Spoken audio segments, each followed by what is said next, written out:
Thank you for joining me. I'm going to let you introduce yourself, actually, but thank you so much for taking the time to sit down with me and for all your activities on town council. I know it's not easy at a time like this, and we all thank you for it. Yeah. Well, my name is Jordan McPhail. I'm a town councillor serving my first term here in the town of Loche. And, normally I don't have the headsets on and whatnot, but due to the circumstances, we definitely have to find new innovative ways to communicate with each other. And, it's something that we're seeing across every industry right now, is just making sure we're able to keep each other safe and still keep the public informed in whatever ways that we can. So thank you for taking the time and helping me bridge the technology. Earlier today, you and I were working on making sure this is going to work. So thanks for helping me out on that. And I'm happy to answer any questions that you might have. This is above and beyond, I know, what the Call of Duty is, but I think it's a nice personal touch for residents. So thank you for agreeing. Really quickly, you're a young man. How old are you? And are you the youngest alderman in in the town's history? Not the town's history, no. I believe it was the youngest that was ever elected into the town council was Thomas Rzycki, who was the outgoing mayor going into this last election. I believe he was elected at 18. So no, I was not the youngest in history. I am the youngest on this council. I'm currently 27 years old, and I was elected at 23. Nice. I just have to applaud you there because it's always good to see young people moving into government and governance. Let's talk a little bit about the town of Loche, which you are a councilman for, and how they've responded to the COVID-19 epidemic just generally. I know. I'll let you speak on that. Go ahead. For sure. Yeah. So in the to give some context to where we are today, council has met once since we've had our first case here in Saskatchewan, formally by way of meeting. We have another one coming up here later this week, and we've had an amazing show from our local administration team. We've put up copies of the most up-to-date information from the federal and provincial health authorities, as well as a weekly press release after having discussions with our local health authorities, and seeing what we can do municipally to help support the COVID-19 response. And once again, I can't thank the staff of the town of Loche more. They are doing such an amazing job. And, I'm sure as you in the media and me watching the media and getting updates from the medical community, the circumstances surrounding COVID-19 are consistently changing. So part of the factors that we have to take into consideration is it's kind of like technology, where you install the newest and the greatest, and by the time you have everything up and running normally, it's time for something new. So that's kind of how we've seen a lot of the last week to week things happening. And in this type of situation, the policy direction from the municipal government is not necessarily we don't have the information directly in front of us to make the most informed decisions. So what we have to do is follow the guidelines and act just as the general public should, and follow the guidelines of the medical health officers. Where we can start to have our own discussions is making sure we have a coordinated regional effort between us, the surrounding reserves in the area, the Lac La Ronge Indian Band, our Métis locals in the area, as well as our the Northern Village of Ronge, which is all neighboring communities in the tri-community effort. So that's kind of where we've been focusing our energy, and where I've been focusing my energy is trying to work within our community partners, seeing what red tape we can cut. Because as we say, this thing is changing on the daily. We have to be able to adapt quickly and provide all information to our administration team, and they're going to bring us some solutions that they can see that we can do operationally. Other things that we have done in the community is we have had some really amazing work by Avon Coyle, one of our local staff here at the town, who's been reaching out to some of the people in the vulnerable sector and delivering groceries through some of our non-government organizations and community-based organizations like Men of the North here in the community. They've been doing such amazing work, and in such a short amount of time, I can't give them more of a thumbs up than, it's community coming together. We saw the same thing in the 2015 fires, where we saw community members surrounding community members supporting each other where we can. And that's just such an amazing thing to see. So if you're tuning into this, thank you so much to the Men of the North and everybody that's involved in getting all of our vulnerable sector people the necessities that they need and the essential services that they require. Yeah, hats off to Men of the North, Avon, all the different groups that are coming together to respond in solidarity and with a caring heart, like Northerners should. The Filipino community as well in the Ronge really active in that way. Specifically as well, some actions that I have down, and you can feel free to correct these. We've really emphasized the fact that any bills can be e-billed, can be paid by distance, because we don't want people coming in. The Lac La Ronge Regional Water Corp is not taking any payments. They've held that. And there is now an appointment-only testing center in La Ronge. So there are things that are being done from in addition to all the great things you said to try and help reduce this in La Ronge. So thank you for that update, that municipal update. And I think everybody understands, in response to what you said, that you're all also people that live in this community. This isn't the only hat that you wear, and you only have access to the information that you have, and you're doing your best. So nobody expects perfection, but I think it's been really impressive to see what's been done so far. So thank you. We do have another, as you say, meeting coming up this week. I have down the 22nd Wednesday. And there was a press announcement that I want to talk about on April 15th that said that the meeting would still be conducted in person on Hildebrand Drive. Many councils throughout Saskatchewan and Canada are choosing to not meet in person during the pandemic and during Saskatchewan's state of emergency.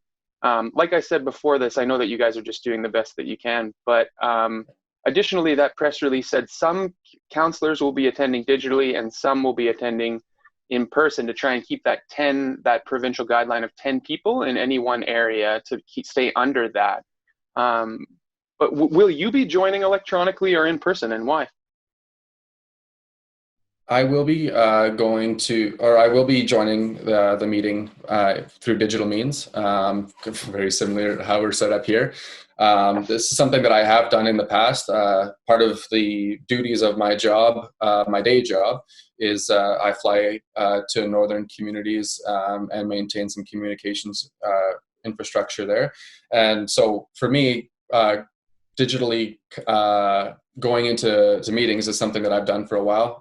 The reasons why it's more important now that I maintain that social distance is because that is a public health order that they are saying is that, any meeting that is non-essential should not be essential. Now, I can only speak personally on this, but for me, I believe that a council meeting is an absolutely essential thing that we must do, but meeting in person to me is not.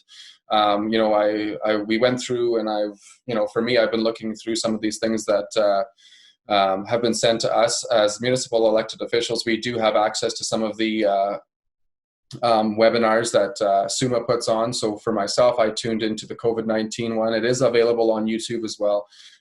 So for the general public, if you want to see the same thing that I saw, it is on there in YouTube to see what resources we have. And, I heard from a couple of the experts here in Saskatchewan, and, there was a Troy Barrow from the Miller Thompson business in Regina, and he says, if we're able to have video or teleconference to be able to have the public participate in the council discussions, this would cover our requirement to hold meetings in public under the Northern Municipalities Act. So as long as we have that resource readily available, which I know is something that we are still looking into, so that for people that are in the vulnerable sector or do want to attend our meeting, that do want to listen into our meeting and see what we're seeing and hear what we're saying. We're still trying to get the technological side up there, and hopefully that'll be in place for our Wednesday meeting. As I said, this is we're a small community, and our municipal force is small but mighty, and for the first little while here, they've been focusing on changing their own organizational ways of doing their things and maintaining the infrastructure that we need and rely upon to keep our hands clean and washed. And part of that is you have to set that priority as to what we're doing. So coming up here, like I said, that technological side of getting our meetings into a digital format so that we can still have public participation is something that is definitely one of the top priorities now that we're going into our Wednesday meeting. So hopefully by then we're able to go. As far as what other councillors are going to do, whether they're going to show up in person or through digital means, that is their prerogative. For me, I urge everybody, whether it be in your own personal industries or what we're doing as a municipality, is we need to lead by example, and part of that is by attending all meetings that we can through electronic measures. Yeah, no, I had to bring it up because this is obviously it's not illegal. You guys are within your rights. You're obeying the law, and distancing measures will be taken.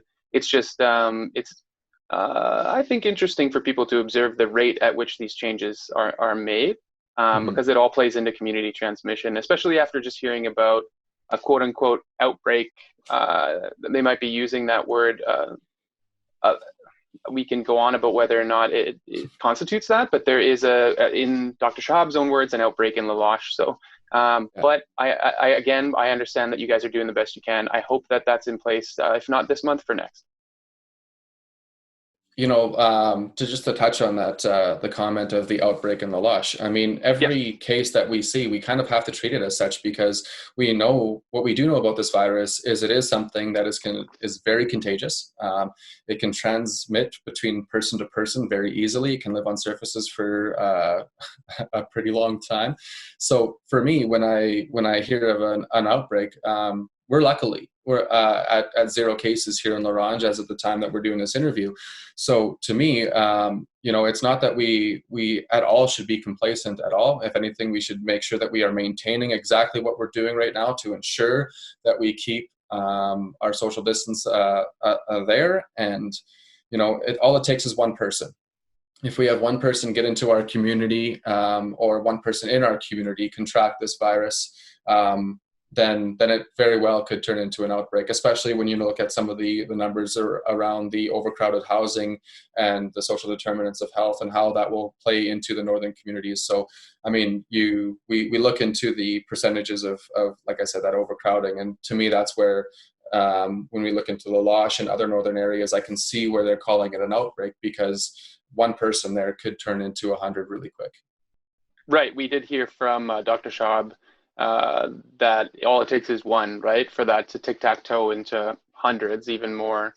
So you're quite right that every outbreak begins with one. Can we talk a little bit about how every government is predicting deficits? And I imagine the town of Loche probably won't be any different. I know that it's still kind of early days, and maybe you haven't talked about it, but how would the town of Loche, if this does continue into the summer, God forbid, or the fall, God forbid, and there is a deficit on our budgets, how would the town of Loche deal with a deficit in terms of a property tax, looking at that, or the rate for garbage collection or water sewer? Have you guys talked about that in terms of collecting on deficit? Like I said, I can only speak for myself personally. I do know that we're currently in the budgeting process for the 2020 year. And part of what I can comment on is, in the federal and the provincial governments, they have a taxation system that is highly based on the domestic product that you have, right? So it's based on some of the revenues of the province and the royalties upon the commodities and whatnot that are in the area. And the municipal budget is set up through a taxation-based system and then providing the services based on taxation. So really, for me, when I'm looking at the municipal finances and the decisions that I'll have to be making in the coming days here, as we go through that budgeting process, is looking at ways that we can support our businesses due to a downturn in the economic economic things within our community. We have, a lot of fishing camps and a lot of flying in and flying out camps. We have a lot of people from, either other parts of Canada as well as international travel and, in the States. So as we see the changing dynamic on what our tourist market will be in the summer, we have a lot of great businesses, a lot of industries here that are not 100% reliant on tourism, but tourism does feed into a lot of what we have here. And for me, like I said, what I'll be doing in the coming, days, weeks, and months is reaching out to the local businesses and the local residents to see, how the economic factors have played a role in their life and what the easiest way that the municipality can do that. The federal and provincial governments have a higher budget than a smaller municipality to be able to move a lot of funds really quickly. I have to give a bit of a shout out to the government of Saskatchewan and the government of Canada for reacting quickly and getting some money into the pockets of the working or the people that were working and are now out of work. I think Definitely. I think considering the timeline that they had to deal with it, I think they've done well considering. For myself, going back into your question there on what we're anticipating. We haven't seen any documents really at this point to really push us one way or the other. But I know for myself, making sure that the public stays safe and making sure that La Ronge is a place that we can still live, eat, work, and grow going into the future is going to be the number one priority that I have in any budget discussion, and as I'm discussing it with all the local businesses. Okay. You mentioned summer and tourism. Can we touch on that? Having grown up in La Ronge, I do know that we are a bit of a tourist destination and a gateway to the north. What happens if this extends into summer? Would we look at proactively prohibiting any possible, like I know American tourists come in all the time to fish and hunt, and that's a possible vector if this thing still exists. I know it's early days, but can you talk about that larger tourism piece? Yeah, once again, I can't speak on what council would do or what we would do as a municipality. I can say what my personal thoughts are. Personally, if this does extend into the summer, which all indicators point that it is. I mean, we're seeing music festivals, the Napatak Ramble, those kinds of things, which were, we had a lot of people coming in from all over parts of Canada and some even from the States to come in and enjoy the local music here. And, we'll get back to that eventually. But for the time being, with all indicators showing that this isn't going into the summer, we have seen other communities, Cumberland House, Stony Rapids and Black Lake put in some checkpoints and some educational checkpoints in their areas. They're, speaking with our medical health officer here and hearing from what the province said through the Municipalities of Saskatchewan webinar is the province wants to make sure that there's uniformity amongst the regulations across the board. So I think what they will do is they will look at the data that they have in front of themselves and make that determination to see what they feel is best for the province. And, we have seen Regina and Gravelbourg try to make their own regulations within their own community, which ultimately was superseded by the province. So, I mean, ultimately what we can do is just, kind of follow what the province is doing and then start to look at what we can do individually as municipalities to maybe look at some education checkpoints. Once again, I can only speak on my behalf. I really hope that we respond well. Yeah, I know I'm asking a lot of difficult future think questions that I don't expect perfect answers to, but thank you for elaborating on them. I have a small, almost clerical question for you based around contacting different counselors. So some of the communication that's been out specifically on April 16th, I'm thinking of a little press release by the town that says, hey, facilities are closed to the public. We're happy to answer any of your questions by phone or email. I know that you have a general phone and email for the office, but I noticed like Rex, Hugh, and Glenn, sorry to name drop, that's 50% of the council, don't list email or phone numbers. So given that communication in the times we're in says, hey, contact us if you need us, is that something that we should be changing to put them up on there, or is that just a matter of policy that you guys don't do that for everybody? I know that when we get elected, or when we were elected to town council, they did give us basically a councillor information sheet. We can fill out all the information that we want to have on there, as well as put up any like personal cell phones or emails if we wanted to give that out to the community. For myself, I've updated everything on the website to show the best and easiest ways to contact myself. If you are wanting to talk to any individual councillor directly, I'm sure you can call a town office and just say that you are looking to reach out to one person individually, and they can act as a liaison, if you will, to get you in contact with that person, and they can also urge the councillors to update their information as they feel necessary. Yeah, no worries. That's just a small detail, and I know for the greater context, the Northern Village of Ronge, nobody lists that information, so it's not absolutely necessary. I just found it an interesting thing to talk about. So the meeting is open on Wednesday for a very limited but real number of people if you would like to go. Safety and distancing will be followed. But for those that aren't going to go, can you give us a sneak peek? What do you guys, is there any burning questions that you guys are going to be covering? I did look at the meeting minutes from February and saw some stuff about that. Those are the last available online. Stuff about a possible marijuana store moving into town and some taxi upgrades and stuff like that. But even in the past week, we've seen canopy growers pull out of Yorkton and most Saskatchewan taxi cabs saying that business is way down. So are these kind of things still on the radar, or have they been totally bowled over by the COVID? Everything COVID-19 is just one more thing that we have to deal with as a municipality. Obviously, the critical decisions that are involving on the direction of where we take our municipality is still something that is brought up at every meeting. The only difference being is that, in the past, if we wanted to have people attend to the meeting in person and do delegations to, better or dive deeper into the specific asks that they have for council, those where we are urging people to either submit a letter or like a video that we can play at the council, so that we are able to see what they're trying to get across. Sorry, I forgot the first part of your question there. No, I just is there anything that's come up in the last little bit that's going to be on the agenda for people in case they are on the fence about going?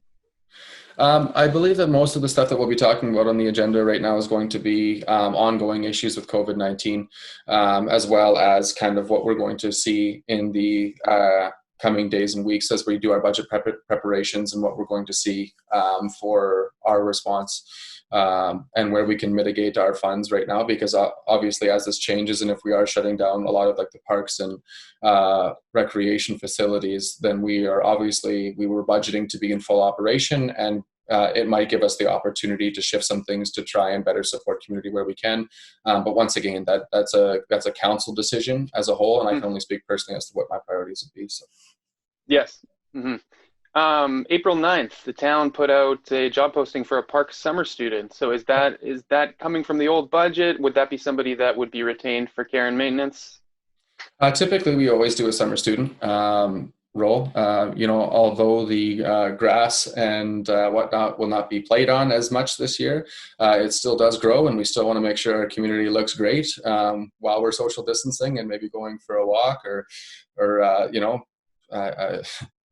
within measurable time, go out in nature. We're certainly not going to see the community bonfires and the gatherings at the beaches. Hopefully, if everyone's keeping up what they can do to keep the spread down. But the summer students have typically been hired to keep our parks and recreations looking great. Oh, Jordan, I got your desktop temporarily. I'm going to keep talking so it focuses on me. Would we be, I know that a lot of the beaches aren't, I got you back now, a lot of the beaches aren't necessarily in a park. Is the town, have they made a determination on closing all the beaches if it stays a problem? Not as of today, no. There's been no official decision yet. Okay, thank you. Great. I have one more question that you jarred, and I think it's an important one. So you touched on the educational check stops being on the town's radar and something that we will look into, but have to be in cohesion with the province, which is understandable. I did want to touch on the other kind of plan that Men of the North and Chris had put me onto, which is housing our homeless in advance of a positive COVID diagnoses, which is how the province would address this. Now, I don't want to fearmonger, but Chris, I'm not sure if this was captured on our interview or not, did say that in talking with scattered sites, they thought they may have a few people here in Loche that are displaying symptoms of COVID-19. Now, I know we are still at zero officially, but given that there's anecdotal reports of that symptomology in Loche, in the homeless population, can you speak even personally on Chris's idea of pursuing grants and that activity to house the homeless in advance of a diagnosis? Yeah. Housing the homeless in Ronge has been a chronic issue. It's not a COVID-19 issue. This is something that we have been looking at and trying to find ways that we can provide advocacy and personally, what I can do within my own means to help out the homeless population. And as far as, us being at zero in Loche, I did just state that we are at zero and thank the community for that. Part of the thing that could change that is a higher test, It's not necessarily that there is zero cases in Loche. We have zero confirmed, but that does not mean that there's zero cases. So we still have to keep our diligence and still have to do what we can to keep the spread of the virus down. And going into the discussion of what do we do with the homeless population and how do we address those issues. I spoke with some of the local health authorities about this, and some of the things that Loche or that she had mentioned to me is that Loche has looked at a partnership with the Métis local, and as well as looking at the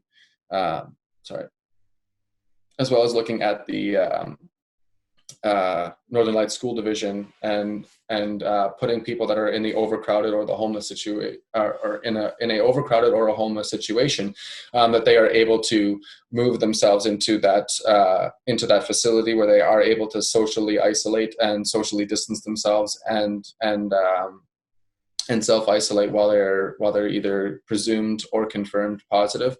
That's what some of the local health officials did explain with me just earlier today, was that they're looking on the regional leadership that we should take the lead on coordinating efforts on self-isolation for the vulnerable sector, which kind of ties into the motion that I brought forward at our last meeting, where I was looking at what public facilities do we have readily available that is within our jurisdiction that we can start looking at prepping.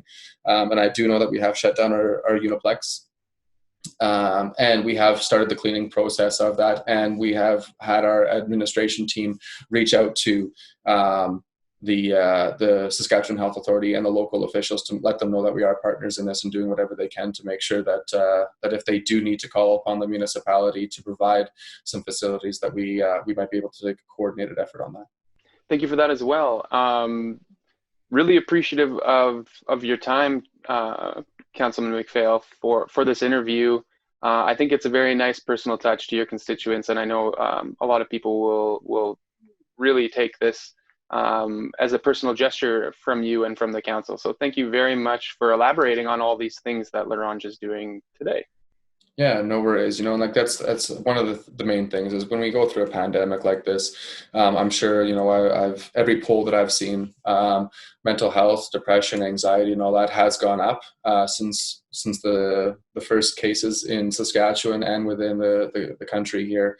And, I'm not immune to that. I definitely worry every day about, people within my own family that might be in that vulnerable sector, and it's normal to worry. It's normal to be anxious about these types of things, and I'm never going to state that I don't share those same worries and those same anxieties. And together as a community, we will get through this. As long as we stay together, support each other, and the best way we can come together is to stay apart. So, thanks again for giving me the opportunity to speak with you, and for anyone joining in, thank you for taking the time and listening. And so I'm kind of coming to the end of the questions that I want to ask you, but I do want to give you the opportunity to talk about anything pressing that's on your mind, to do any shout outs, to give guidance or accolades to the community for their behavior, anything like that. The floor is yours. Yeah, I mean, as I've touched on throughout the time that we've had here today, the number one thing that we can all be proud of is that our number today is still at 0. And that means that we are doing a lot of great things. We have seen tests push a higher push for testing in our community. Some of the things that I want to touch on that I think this gives us an amazing opportunity to start discussing and thinking as a community is where are our priorities and where do we want to continually push ourselves to be and do better. And when we look at the social determinants of health, it takes a global pandemic right now to really shed a light, and it gives us that it puts a spotlight onto the overcrowding and the homeless population and all those people that are struggling in our community, and it really amplifies what we can do for them. And it's so great to see the community come together at a time like this and really support the people that we can. And hopefully we can keep those discussions going on. Those are certainly high priorities of mine, is looking at the mental health in the vulnerable sector, and providing as much advocacy and services as a municipality to those folks. And ultimately, the thanks goes to every single resident, from my place here on Synod Crescent, right across to Lawton Crescent, and right to our downtown core. The fact that we're still sitting at 0 means we are doing an amazing job keeping ourselves distanced from each other, that we're washing our hands, we're following the public health orders, we're doing the best within our abilities to make sure we keep our community safe. And every single one of us on the front line, my spouse here is a nurse, so she works on the front line. I work on the front line as an essential services worker as well. So for me, to every single person that's tuning in here, thank you so much for everything that you're doing. It's an amazing show that you guys are putting on here in Ronge. It makes the decisions for us a lot easier. Because you didn't panic, and because you didn't do all those ignoring public health orders and going to the beach anyway, that we are typically seeing in the news of other jurisdictions. You've all been the real heroes here, and thank you for all you're doing. And if there's anything that we can do as a municipality, you can always look up on the town website. We have the most up-to-date information from the federal and the provincial health authorities, as well as what we're doing municipally. Tune into that. I'm going to be pushing to put up on my own town council page some supports for mental health. I've been talking with our own local health officials here to see if we can find ways to look at online counseling and those types of things, as well as, Men of the North has been a great community based organization that, they're not trained professionals by any means, and they don't ever claim to be. Great people that just, try and help out men helping men in the North. And it's there's been such an amazing show of support, and I just can't thank the community enough. Thank you. Thank you. Jordan McPhail, a young man with an old soul. You can hear more about these plans by visiting the Town of Ronge website or their socials. And Jordan's number and contact info is on the website. So if you want to reach out to him as a young proactive member of that council, you can do so. Meetings this Wednesday at the regular time, and stay tuned for more from MBC and the Town of Ronge. Thank you. Thank you.